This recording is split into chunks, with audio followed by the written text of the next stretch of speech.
నాకే ఇలా అనిపిస్తుందా? నాలానే మీకు గూడా అనిపిస్తుందా? నాలా అనిపిస్తే కామెంట్ చేసి చెప్పండి.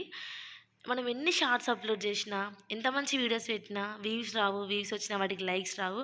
ఎందుకిలా అని మీకు గూడా అనిపిస్తుందా? అనిపిస్తే కామెంట్ చేయండి. మేము వారం రోజుల ముందు పట్నాలేసుకున్నాము. అప్పుడు మా మేనమామ వాళ్ళు, మా డ్యాడీ, మమ్మీ వాళ్ళకు పసుపు బియ్యం పోసారండి. ఆచారం గదా అండి. అందుకొరకనే అలా చేశారు. ఆహ్, దాని తర్వాత వారం రోజుల తర్వాత మేము వాళ్ళని పిలిచి అదే పసుపు బియ్యాన్ని అందులో కొంత వండి ఇలా దావత్‌లాగా చేసుకుంటామండి.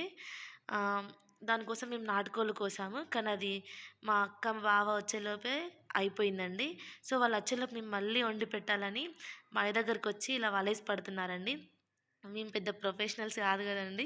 సో, అన్ని కోళ్ళు వచ్చి ముందున్నా గానీ, వాళ్ళొక్కటే కోడిని పట్టగలిగారు. వాటికి అర్థమైపోయింది. మళ్ళీ వీళ్ళు పడదామని చూసినా గానీ అవి పడలేవు. చూడండి ఒక్కటే కోడి పడింది. మీరు గూడా మాలాగా పట్టణాల తర్వాత ఇలా చేస్తే కామెంట్ చేయండి. నా వీడియో నచ్చితే లైక్ జేయండి.